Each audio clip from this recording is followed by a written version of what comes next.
ሰላም ጤና ይስጥልን ውድ የአሮማ ሚዲያ ቤተሰቦቻችን፣ የሰዓቱን ዜናዎች እንደሚከተለው እናቀርባለን። አብራችሁን ቆዩ። የደቡብ ኮሪያ መጀመሪያ የንግድ ሮኬት በብራዚል መከስከሷን ሮይተርስ ምንጮች ጠቅሶ ዘግቧል። የኢኖስፔስ ንብረት የሆነችው ሃምቢት ናኖ የተሰኘው መንኮራኩር በብራዚል ከሚገኘው አልካንታራ የጠረፍ ጣቢያ በተተኮሰ በትንሽ ደቂቃዎች ውስጥ ተከስክሷል። ለክስተቱ መንስኤ የሆነው ቴክኒካዊ ብልሽት መሆኑንም ተገልጿል። ልዩ የነፍስ አድንና የክትትል ቡድኖች ሮኬት ወደ ወደቀበት ቦታ ተሰማርተዋል ያለው ፊደል ፖስት ነው።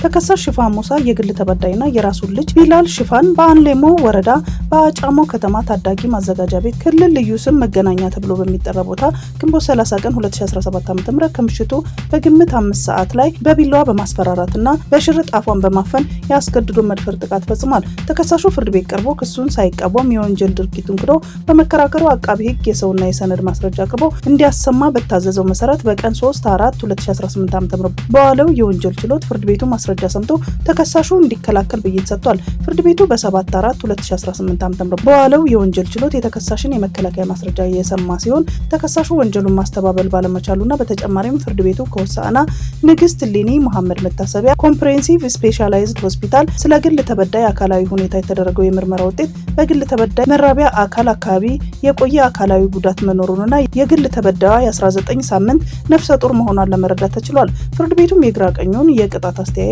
ከመዘገበ በኋላ የከሳሽ አቃቢ ሕግ የቅጣት አስተያየት ሙሉ በሙሉ የተቀበለ ሲሆን በተከሳሽ በኩል የቤተሰብ አስተዳዳሪ ነኝ 5 ልጆች አሉኝ ያለው እንደ ቅጣት ማቅለያ ፍርድ ቤቱ ተቀብሏል። በእነዚህም መሰረት ወንጀለኛውን ያነጻዋል፣ ያርመዋል እንዲሁም ሌላውንም ያስተምራል በማለት ተከሳሹ በተከሰሱባቸው 2 ክሶች ጥፋተኛ ነው በማለት በ14/4/2018 ዓ.ም በዋለው የወንጀል ችሎት በ19 ዓመት ጽኑ እስራት እንዲቀጣም ፍርድ ቤት ወስኗል።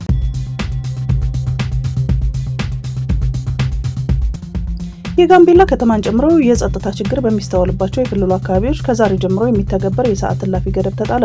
በክልሉ ተከስቶ በነበረው የጸጥታ መደፍረስ ምክንያት የክልሉ መንግስት ከዛሬ ጀምሮ ከምሽት 2 ሰዓት እስከ ንጋቱ 12 ሰዓት ድረስ ከተፈቀደላቸው አካላት ውጪ የሰዓት እላፊ ገደብ ተጥሏል። በክልሉ ሰሞኑን በተከሰተው የጸጥታ ችግር ምክንያት ከምሽቱ 2 ሰዓት ጀምሮ እስከ ንጋቱ 12 ሰዓት ላልተወሰነ ጊዜ የሚተገበር የሰዓት እላፊ ገደብ ተጥሏል።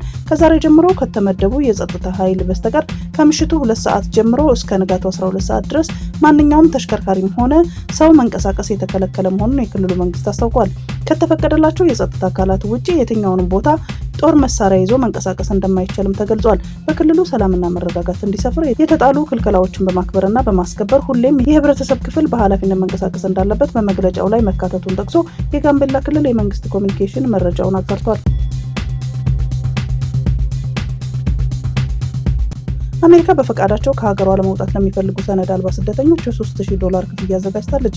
የአሜሪካ የሀገር ውስጥ ደህንነት ቢሮ በ2026 መጨረሻ ከአሜሪካ በገዛ ፈቃዳቸው ለመውጣት ለሚፈልጉ ስደተኞች የገና ጉርሻ ሲል የሰየመውን ክፍያ ማዘጋጀቱን አስታውቋል። ቢሮው እስከ መጪው ታህሳስ 31 የሚመዘገቡ ስደተኞች ወደ ሀገራቸው የነጻ በረራ የሚሰጣቸው ሲሆን $3000 ክፍያ የሚሰጣቸዋል ብሏል። ከባለፈው ግንቦት ወር ጀምሮ አሜሪካ በፈቃዳቸው መውጣት ለሚፈልጉ ስደተኞች $1000 ክፍያ ስትፈጽም እንደነበረ ሲታወስ ስደተኞቹ ለዚሁ ጥቅም እንዲውል ታስቦ በተሰራ መተግበሪያ በኩል ምዝገባቸውን ያከናውኑ ነበር። አሜሪካ በገዛ ፈቃዳቸው ሀገሯን ለቀው የማይወጡ ስደተኞች እስራት፣ በግዳጅ መባረርና ዳግም ወደ አሜሪካ መግባት እንዳይችሉ እገዳ እንደምትጣልም መግለጿ ይታወሳል።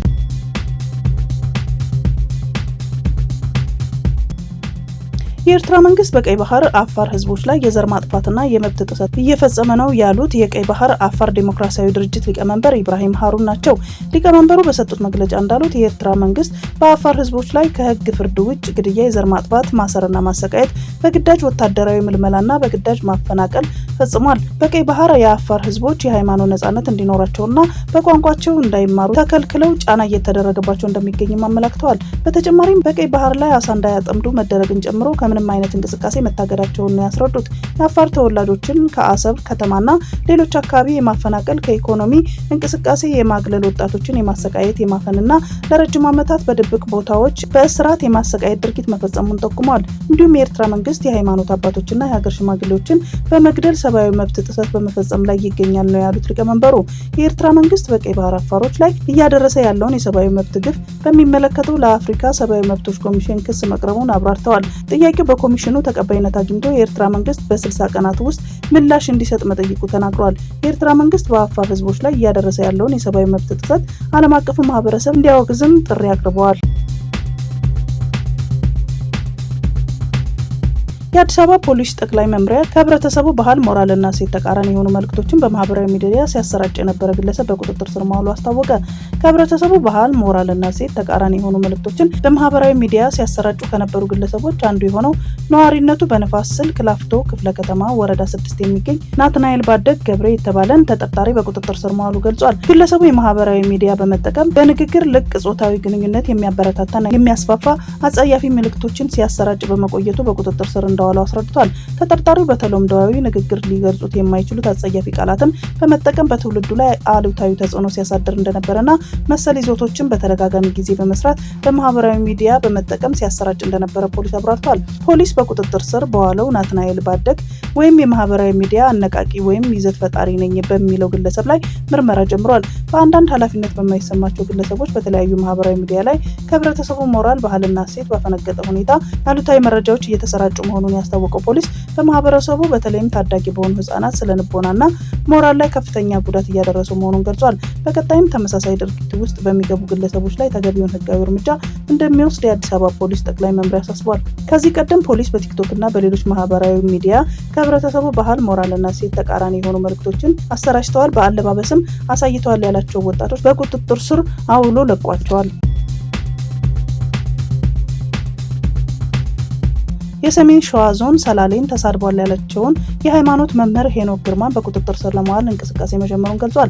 የሰሜን ሸዋ ዞን አቃቢ ህግ ነብይ ሄኖክ ግርማ የጂፒኤስ ኢንተርናሽናል ቸርች መስራች ህዝብን በመሳደብ ብጥብጥ በመፍጠር በማሰብ ወንጀል ከሷቸዋል። ከሰሞኑ በማህበራዊ ሚዲያ ላይ የሃይማኖት አስተማሪው አንዲት ሴት ከየት እንደመጣች ከጠየቁ በኋላ ሴትዮዋ ከሰላሌ መሆኗን ስትናገር ነብይ ሄኖክ ሀገሩ የጠንቋይ ነው ብለው ሲናገሩ የሚያሳይ ቪዲዮ ተሰራጭቶ የብዙዎች መነጋገሪያ ሆኗል። ቪዲዮ በማህበራዊ ሚዲያዎች ከተለያዩ አካላት ግብረ መልስ ያገኘ ሲሆን ነብይ ሄኖክ ግርማም የወጣውን ቪዲዮ ያላግባብ ተወስዶ ቅሬታን ፈጥሯል በማለት ይቅርታ ጠይቀዋል። የፊቼ ከተማ ፖሊስ መምሪያ ኃላፊ ኢንስፔክተር ታምሩ ባይሳ ለቢቢሲ አፋን ኦሮሞ በሰጡት ቃል ነብይ ሄኖክ ሰላሌን የጠንቋይና የሟርተኞች ሀገር ብሏል ያለው ሲሆን ግለሰቡ እንደዋዛ ማለት ግለሰብን እንደዛ ማለት ይቻላል፣ ሀገርን ግን ማለት አይቻልም ሲሉም ተናግረዋል።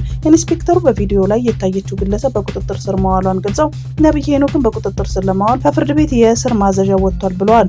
ነብይ ሄኖክ አዲስ አበባ ቦሌ ሩዋንዳ አካባቢ ነዋሪ መሆኑን ሰምተናል ያሉት ኢንስፔክተር ታምሩ የተያዘችውን ግለሰብ ስለ ሁኔታው ማመኗን ገልጿል። በቲክቶክና በማህበራዊ ሚዲያዎች የተሰራጨው ቪዲዮ በማስረጃነት ተይዟል። በህግ አካሄድ ሰንሰለትን በመከተል በቁጥጥር ስር ለማዋል እየሰራን ነው ሲሉም አክለዋል።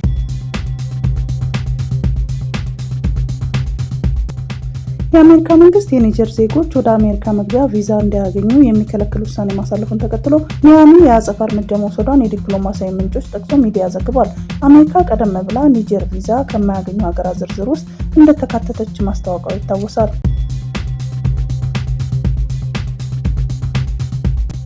የውጭ ጉዳይ ሚኒስትር ለማንም አካል የስራና የነጻ ትምህርት እድል ውክልና አልሰጠውም አለ። ሚኒስትሩ የሚኒስትር ጌዲዮን ጢሞቴዎስ ስምና ሐሰተኛ ፊርማ በመጠቀም የስራና የነጻ የትምህርት እድል ማረጋገጫና ውክልና እንደሰጡ በማስመሰል በማህበራዊ መገናኛ ዘዴዎች ሐሰተኛ መረጃ እየተሰራጩ እንደሚገኙ ዛሬ ባሰራጨው መልእክት ገልጿል።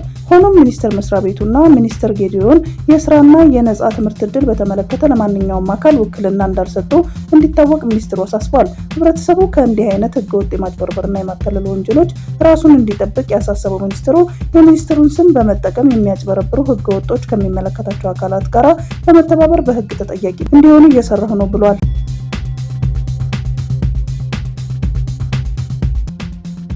ኢትዮጵያ ያለ ህጋዊ ፈቃድ እጽዋትን ወደ ሀገር ውስጥ ማስገባት ከለከለች። የህዝብ ተወካዮች ምክር ቤት ከግማሽ ምዕተ ዓመት በላይ ያስቆጠረውን የእጽዋት ጥበቃና ጤና አዋጅ አሻሽሏል። በተሻሻለው ህግ መሰረት በግብርና ዘርፍ የተሰማሩ ድርጅቶች ወደ ሀገር ውስጥ ለሚያስገባቸው ማንኛውንም አይነት የእጽዋት ዝርያዎች ከሚመለከተው የግብርና ተቆጣጣሪ ባለስልጣን ፈቃድ ማግኘት ይኖርባቸዋል።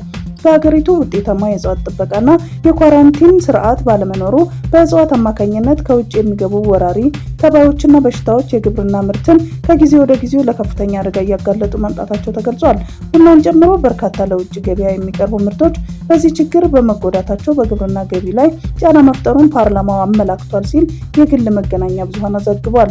አዋጁ ከጊዜ ወደ ጊዜ በፍጥነት እየተሻሻሉና እየተለወጡ የመጡት ዓለም አቀፋዊ የእጽዋት ጥበቃና ኳራንቲን ደረጃዎችና አሰራሮች በመከተል ከዓለም አቀፉ ማህበረሰብ ጋር የተናበበ ቀልጣፋና ውጤታማ ስራ ለመስራት መደላደል የሚፈጥር ነው መባሉንም ስፑትኒክ ዘግቧል።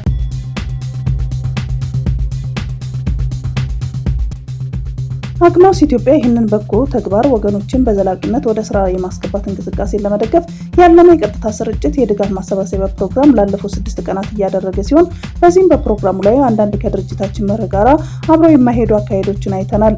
ድርጅታችን ከፖለቲካና ከዘር ሃይማኖት የጸዳና ገለልተኛ ሆኖ የሚሰራ በመሆኑ ምንም አይነት የፖለቲካ ይሁን ሌላ ዓላማ ካለው ግለሰብ የሚሆን ድርጅት ድጋፍ የማንቀበል መሆኑን ለማረጋገጥ እንወዳለን። በዚህም መሰረት እንዲህ አይነት አመለካከት ያላቸው ጉዳዩን ከድርጅታችን ጋር ምንም አይነት ግንኙነት እንደሌላቸው በማረጋገጥ የድጋፍ ማሰባሰቢያ መርሃ ግብራችንን በይፋ ማጠናቀቅና መዝጋታችንን እንገልጻለን ማለታቸው ከአግማስ ኢትዮጵያ በጎ አድራጎት ድርጅት መግለጫ ተመልክቷል።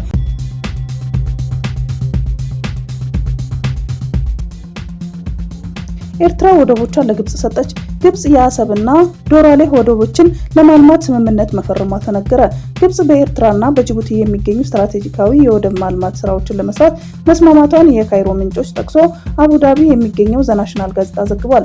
ይህም በመካሄድ ላይ ባለው የአባይ ውሃ ውዝግብ ሳቢያ ወደብ በሌላት ኢትዮጵያ ላይ የሚደረገውን ጫና እንደሚያበዛው ተጠቁሟል። ግብጽ በሚስጥር በፈረመቻቸው ስምምነቶች መሰረት በኤርትራ የሚገኘውን የአሰብ ወደብን እንዲሁም በጅቡቲ የሚገኘውን የዶራሌ የኤደን ባህረ ሰላጤ ወደብን ለማዘመን ተስማምታለች። ይህም የወደቦቹን አቅም ከማሳደግ ባለፈ ለጦር መርከቦች የሚሆኑ መረጋጫዎችን እንዲሁም ለጥቂት የልዩ ኮማንዶ ጦር አባላት ማረፊያ የሚሆኑ ተቋማትን መገንባት ያካትታል ተብሏል። ሁለቱም ወደቦች አውሮፓን፣ መካከለኛ ምስራቅ፣ እስያና ምስራቅ አፍሪካን የሚያገናኝ የቀይ ባህር ደቡባዊ መግቢያና ወሳኝ የባህር መስመር በሆነው በባብ ኤል መንደብ አቅራቢያ ይገኛሉ።